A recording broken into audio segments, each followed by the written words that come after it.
Buongiorno cari amici del canale del Marietto Veneziano e benvenuti anche in questa nuova pillola. Bene, oggi come abbiamo visto al titolo si parla un po' di ritualistica per propizionare la fortuna o dei cambiamenti forti. Perché?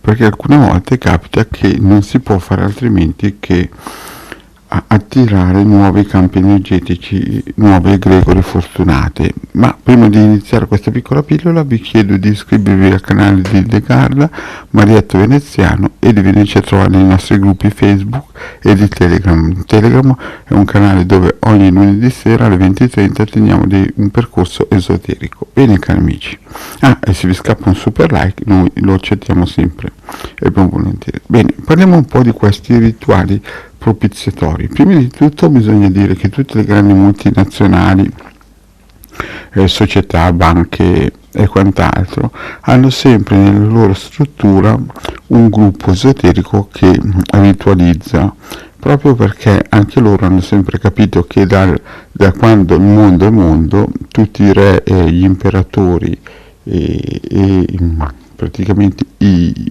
imperatori di una volta che erano considerati Dio avevano un settore del proprio establishment che praticamente era preposto a propiziare cose buone.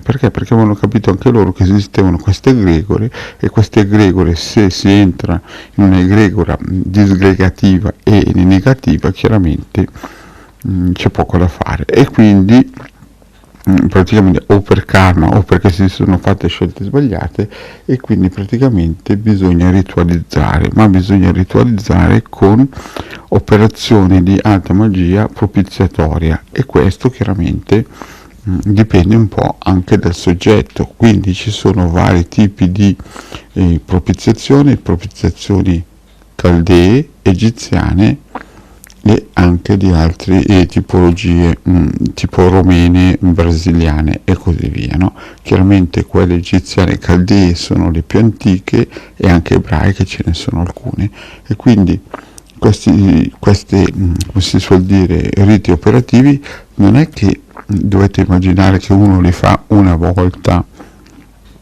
e poi funzionano sempre. Ci sono riti operativi che si fanno magari per più volte in una settimana e per più volte nei vari mesi, magari in luna crescente.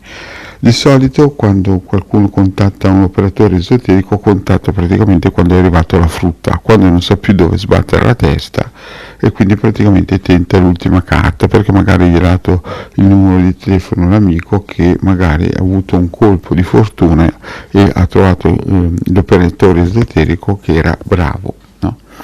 Però queste cose invece bisogna farle prima, quando si sta bene, quando la vita è fiorente e vuole continuare a essere fiorente. Ci sono società che, ve l'ho detto, società bancarie anche, che continuano a farlo regolarmente da anni. Ci sono ad esempio multinazionali informatiche. Io stesso ho conosciuto di vista, diciamo, uno dei migliori maghi europei, secondo quella ditta informatica, che è grossissima, è una delle più grosse del mondo, che si basa su questi maghi anche solamente per guardare e vedere un nuovo ufficio dove è stato aperto.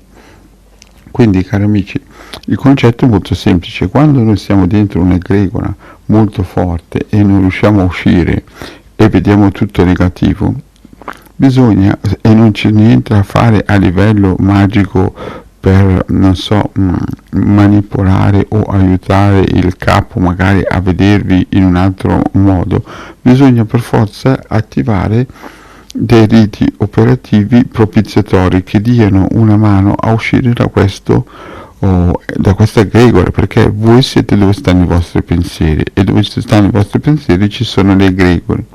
Quindi ripeto, ci sono dei riti operativi caldei, egiziani, che chiaramente ognuno ha le sue peculiarità, ognuno ha i suoi costi chiaramente, e ognuno ha le sue tempistiche, ma ogni persona può, in un certo senso, anche se sta bene in questo momento, anche a livello finanziario, economico, amoroso, continuare a perpetuare questa situazione.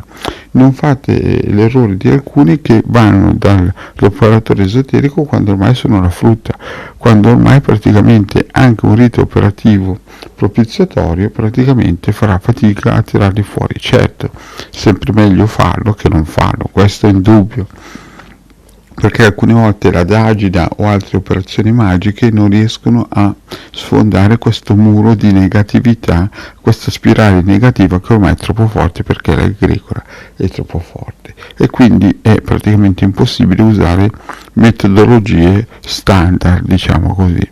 Chiaramente il vostro operatore deve essere un operatore bravo, o come ad esempio il Degard che noi conosciamo bene, che abbia un campo magnetico delle conoscenze, competenze e delle abilità che sono fuori dal comune, no?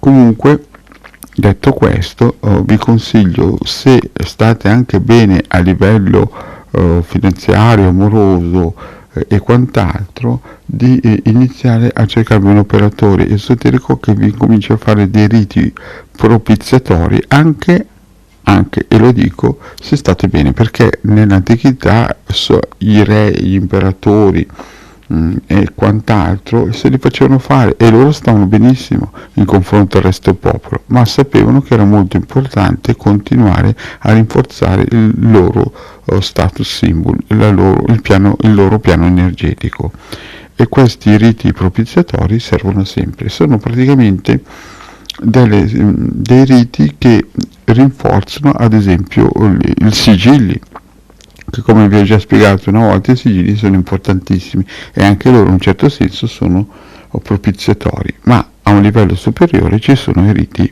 proprio operativi propiziatori. Bene cari amici, detto questo, il vostro Marietto Veneziano ha finito qui la pillola. Vi chiedo, se non avete ancora fatto, di iscrivervi al canale di Degard Marietto di Veneziano e di venirci a trovare nei nostri gruppi Facebook e di Telegram, dove lunedì sera teniamo alle 20:30 in modo gratuito un percorso esoterico. Grazie cari amici, e alla prossima, ciao.